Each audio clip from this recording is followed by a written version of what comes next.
Bonjour, bonsoir, bienvenue dans un nouvel épisode de votre chaîne YouTube préférée.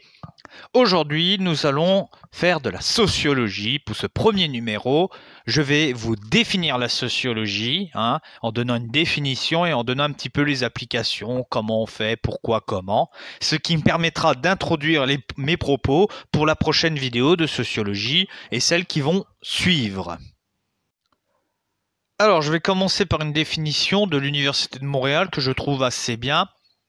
Donc, à la question « Qu'est-ce que la sociologie ?» La sociologie est l'étude des relations, actions et représentations sociales par laquelle se constituent les sociétés. Elle vise à comprendre comment les sociétés fonctionnent et se transforment. Elle s'intéresse aux rapports individu-société, parcours de vie, actions sociales, groupes sociaux, organisations, sociétés entières et enjeux planétaires.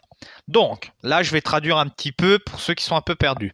Donc, la sociologie étudie des relations, les relations que tu as entre les gens, entre ton monde, entre ton travail, enfin, entre tout ce qui t'entoure, les actions et les représentations sociales, et tout cela, ça fait la société.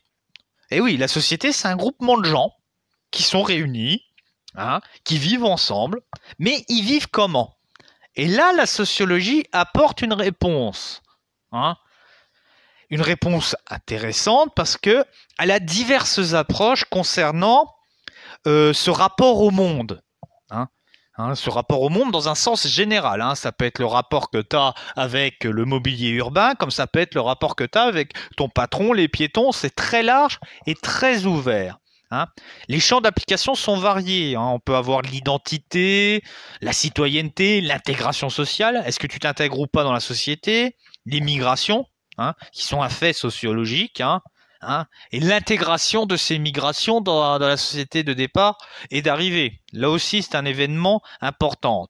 La transformation des mœurs, qui est un fait sociologique parce qu'il y a une évolution dans le temps.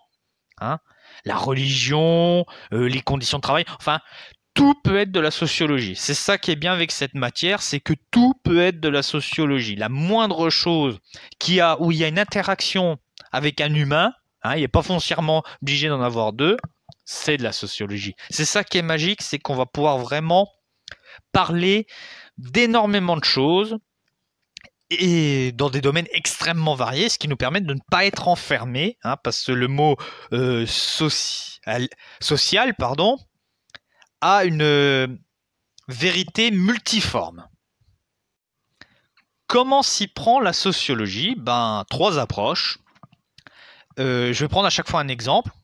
Large, qui est la parenté, comme ça, il n'y a pas de question de savoir homme, femme, non. Là, c'est partial à 100%, donc il y a l'approche anthropologique, sociologique et historique. Anthropologique, on prend l'exemple toujours de la parenté. Être parent, c'est différent quand on est chez un Inuit, chez un Français, chez un Africain, chez un Asiatique. C'est pas du tout la même façon de concevoir l'éducation, le rôle du père, le rôle de la mère. Et c'est très intéressant, surtout dans nos sociétés occidentales qui pensent qu'elles sont un peu seules au monde. Elles ne le pensent pas, elles en sont sûres, c'est ça qui est malheureux. Et là, ça permet de mettre les Occidentaux face à des réalités autres que les leurs. Ça leur fait pas de mal de voir un petit peu autre chose. Ça leur ouvre un peu l'esprit. C'est pas totalement négatif. On a aussi l'approche sociologique, selon les classes sociales. C'est pas pareil d'être un papa ou une maman dans une famille aisée, dans une famille moins aisée. Il y a tous les rapports, les différences liées au niveau de richesse, au niveau de l'éducation, parce que malheureusement, on a beau dire, on a beau faire, désolé, quand tu es né avec une cuillère en argent dans la bouche, c'est plus facile de faire des études. C'est mathématique, je n'accuse pas, mais c'est mathématique. Entre quelqu'un qui a les moyens de payer des études à ses enfants, que l'enfant n'est pas obligé de travailler pendant ses études, et un autre qui est obligé de travailler pendant ses études, les deux enfants n'auront pas le même taux de réussite. Malheureusement, c'est prouvé. Puis il y a tous les à côté. Il y en a un qui a le moyen de payer un répartiteur ou un soutien scolaire que l'autre ne pourra pas payer. Enfin voilà, il y a plusieurs paramètres qui influencent.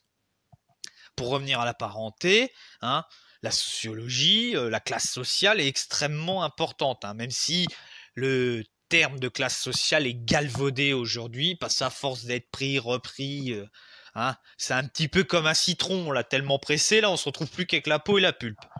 Et enfin, dernière approche, l'approche moi qui m'intéresse le plus, c'est l'approche historique, l'évolution dans le temps.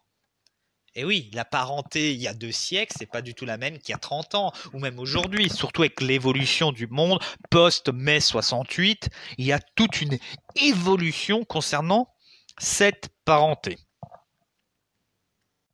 Donc, en conclusion de cette vidéo, je vous ai défini ce qu'est la sociologie, donc c'est à peu près les rapports qu'ont les gens avec la société, qu'on a divers prismes pour définir ce qui est social et ce qui est pas. Bon, c'est facile, tout est social, mais voilà, on a plusieurs paramètres qui aident vraiment la compréhension, et la sociologie est une science extrêmement importante pour comprendre notre monde, hein, surtout notre monde actuel qui est en crise, parce que si on se met à vraiment analyser sociologiquement les problèmes, on peut rapidement trouver des solutions, mais pour ça, il ne faut pas se mettre des œillères. J'espère que cette courte vidéo vous a plu. Si ça vous a plu, n'oubliez pas de vous partager, de liker, de vous abonner. Ciao!